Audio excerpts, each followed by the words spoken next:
I have a great pleasure to welcome here in Tallinn, Estonia, one of the leading experts on Russia throughout last 20 or even 30 years, Fiona Hill.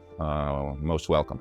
Oh, thank you so much, Marko. It's great to be here. Yes, Fiona, you have extremely interesting background as academician, knowing Russia from that side, but also you served in different administrations, lately also in Trump administration as a director of Europe and Russia in NSC.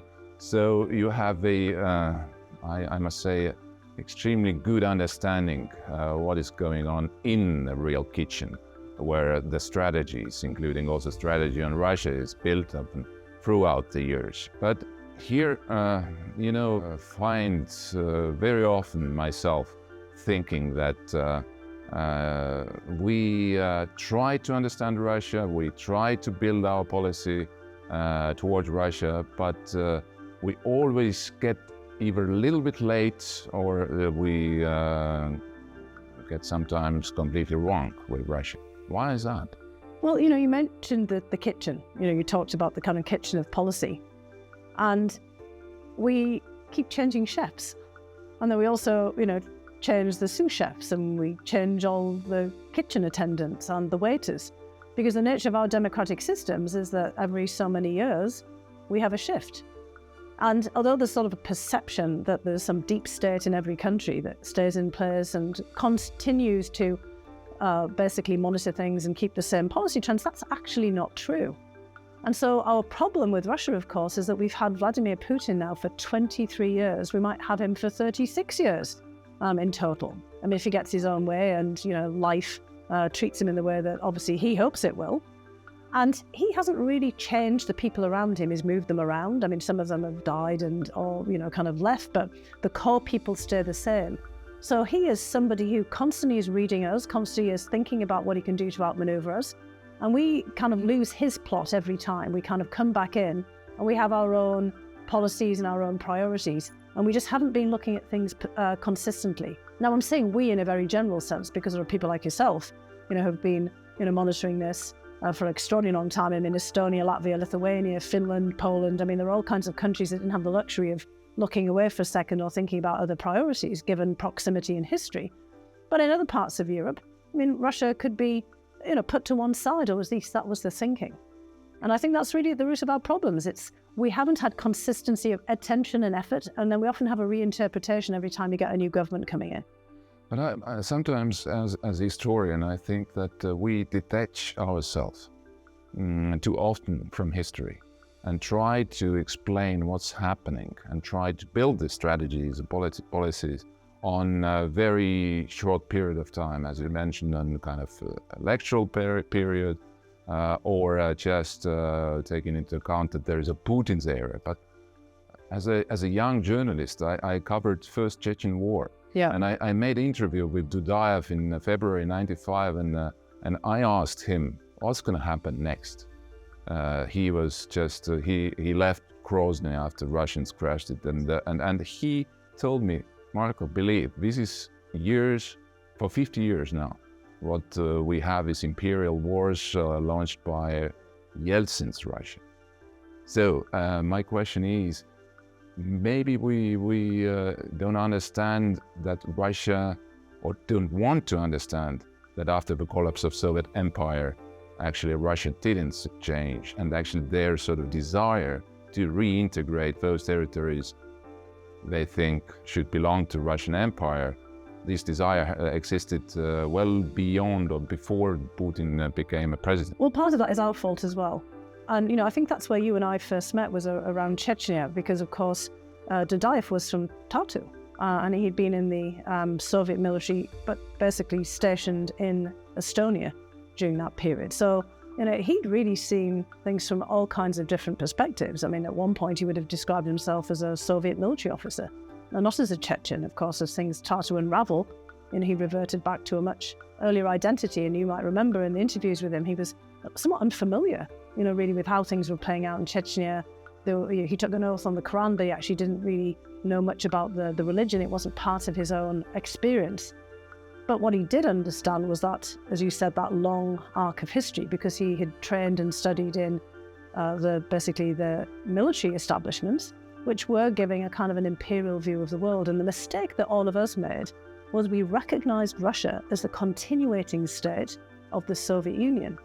And for many, like Putin and the cohort around him, that's also the continuating state of the Russian Empire. Remember, there were many Russians, white Russians in exile, who were supportive of Stalin, which seems completely counterintuitive because they saw him as protecting the Russian imperial state. And so we have a problem today is that we all continue to talk about Russia as it's still the imperial state. I mean, think about it. In the case of Yugoslavia, when it collapsed, we did not recognize Serbia as a continuating or successor state. When the British Empire collapsed, we didn't recognize England. Remember, Scotland, Wales, and Ireland were early, colonies or incorporation into what was it really an English empire. We didn't recognize Austria as being the continuing state of the Austro-Hungarian Empire. We've got a few issues with Hungary, kind of recognizing itself as the inheritor of this, but we recognized Russia. That was because of debts. We were worried about primarily nuclear weapons, but we wanted a country to take on the responsibilities and the obligations of the Soviet state. So we put everybody else in a grey zone as a result of it. And we didn't challenge Russia's right, as a result of this, to keep declaring a sphere of influence. And this is what we've got completely wrong. And people like Dudayev would have recognized that immediately because he knew the mentality, he knew the mindset, and he knew, basically what the disposition of forces was when it kind of came to looking, at the dominance in the eastern part of Europe. Even Eastern Europe is a construct that kind of comes out of the Russian imperial and Soviet period. But I think that one of the reasons why we got Russia wrong from early stages of 90s actually was that we were in generally very self-confident. Oh yeah. That, Fukuyama's end of history, that liberal world is overwhelmingly setting standards everywhere, including also within Russia, and then it's just a matter of time and they will be like us. I remember in the 90s when I made interviews also with Russians regarding our application to become member of NATO. And I recall only one person, Andrei Illarionov, who told me at that time that please get into NATO as soon as possible because you'll be very difficult situation otherwise. We are today in a similar situation with Ukraine, and we are hesitating as alliance very much. Why is that? Are we really afraid of Russia today? I think it's because we don't have the imagination to kind of think of Russia acting in such a retrograde fashion. I mean, most of Europe moved on, as you said. This idea of Francis Fukuyama's end of history, that countries get rid of the grip of history. I mean, you tried to do that after the dissolution of the Russian Empire, and the Soviet state forcibly annexed the Baltic states and tried to do the same with Finland. But there was kind of a feeling that in many circles that once the Soviet Union collapsed or was dissolved by basically the leaders of Russia, Belarus and Ukraine, this was a strategic decision, an irreversible act to basically follow on the same path as the rest of Europe. Well, as we know, that wasn't the case. It was it fell apart in many respects, or picked apart because of its own contradictions and power struggles among the various kind of leadership at the top of the Soviet system. And we never really got to terms or to grips with the fact that there were many people still there who wanted revanche, who wanted the state to come back again. And if you'd spent any time like you and I did in the 1990s going around and talking to people, we'd have realized that. But there was a reading further away you got from Russia, and the less you knew about Russian history, that there'd been this dramatic change. Well, look, we see around Europe all kinds of persistence of historical patterns and contexts. Brexit, 2016, the classic, push and pull and tug of war that you have between Britain and the continent, of periodically being involved and then pulling back again. We see in Germany all the kind of debates that are going on with East and West and North and South, and France, the centre and the periphery. These patterns are very hard to break unless there is a collective conscious effort. And that's, of course, what the European Union tried to do. But I think, one of the mistakes that we've also made in terms of NATO, for example, was that we keep thinking about it as a magic shield and a fortress. So that as soon as you get a membership of NATO, you've got a magic shield against anything happening. We have to still be prepared to defend yourselves. And then if everybody's in the fortress, what about those who are not? And so I think one of the huge mistakes we made, particularly after 2004, was not thinking about what that meant for the rest of European security. So I guess at that point, if you're going to have one large expansion, we should have gone the whole way. Or we should have helped other countries that perhaps, were more ambivalent about being in NATO to do what Sweden and Finland had done, especially Finland, to be able to be in a situation of completely defending itself in the event of something untoward happen. And we just weren't thinking about these ways because our assumption was, a faulty assumption, that Russia had made this fundamental change because people like Gorbachev or Yeltsin had made these strategic decisions that could never be reversed. And think about all the articles we read back in the day that Russia has made an irreversible decision. Well, a couple of people had made irreversible decisions on their part, but there were other people still out there, lots of them, who are now to the forefront around Putin, who actually wanted to reverse everything. And just like we saw with Gorbachev and the August coup against him. Today, allies are more awake than perhaps ever since '91, at least. But still, Vilnius summit is getting closer, and we are not yet on the same page. And not only about the future membership of Ukraine, and Estonia has a very simple and a clear position that to restore lasting peace in Europe is possible only after strategic defeat of Russia in this war of aggression they have launched against Ukraine, and after that Ukraine's full membership in NATO. But we find it very difficult to explain to our allies why the perception is so that we should not push Russians into corner or some kind of, all these talks about escalatory steps, why we are always one step behind on them.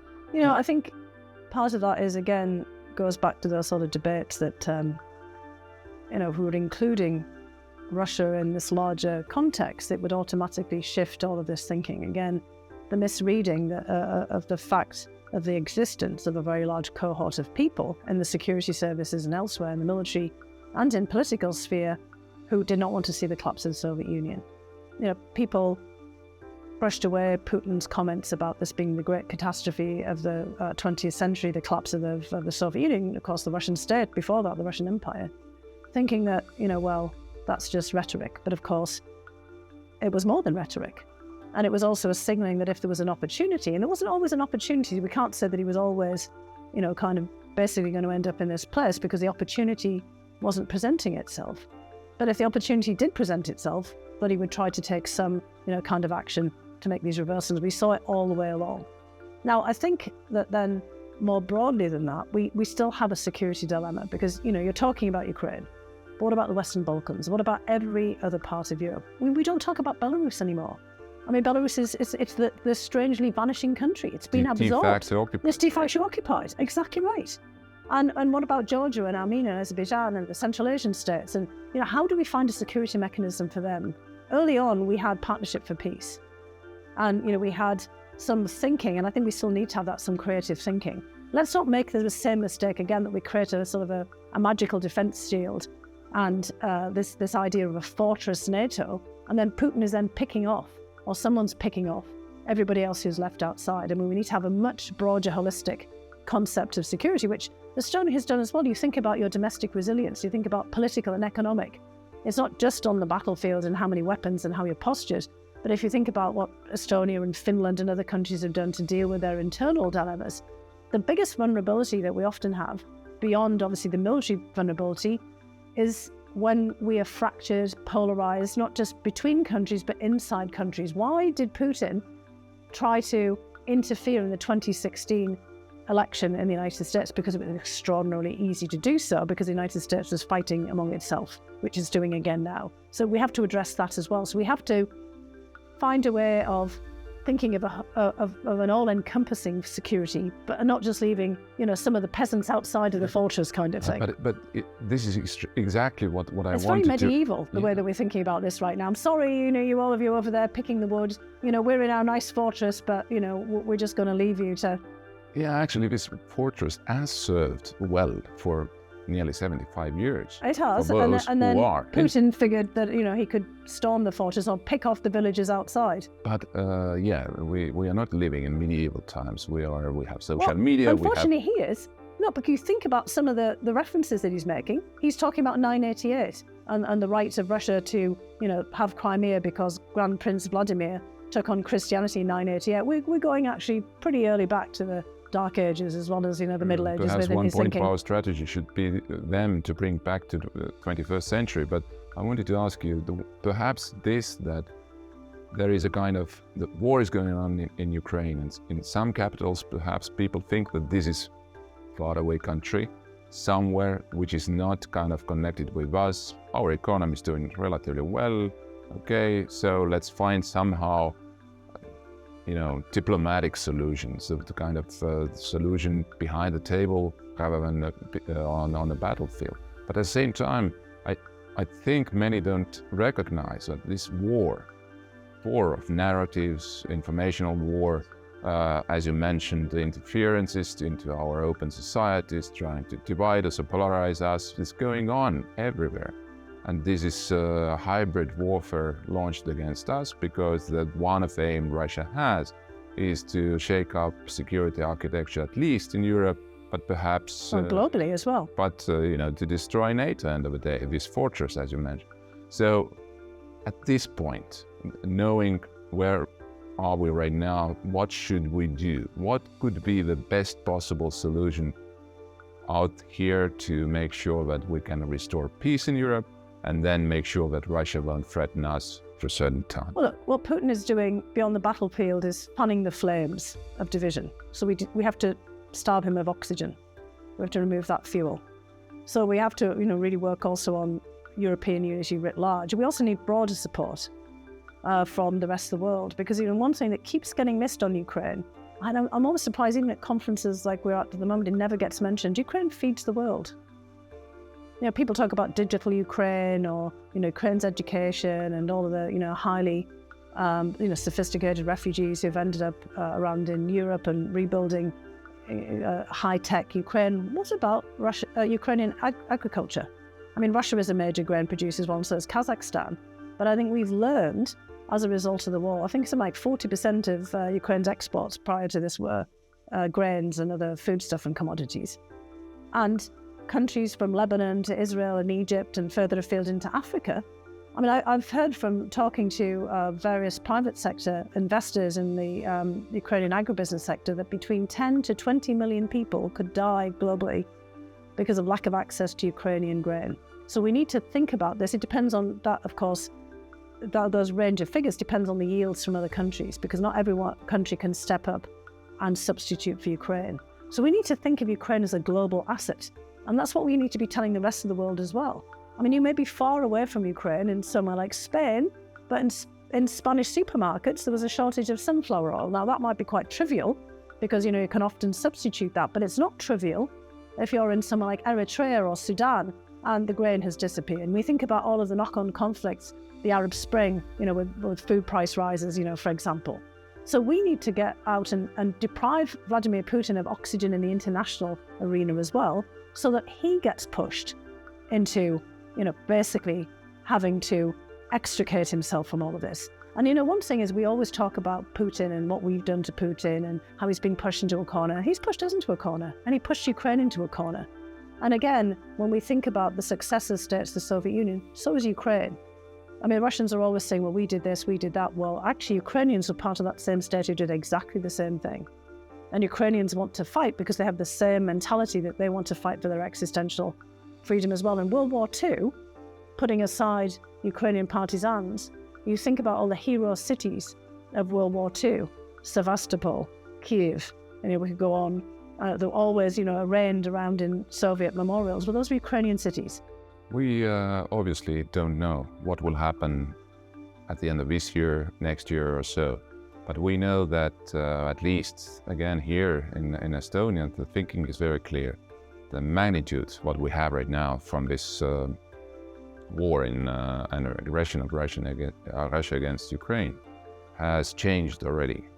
European political map, and the future of perhaps even world order.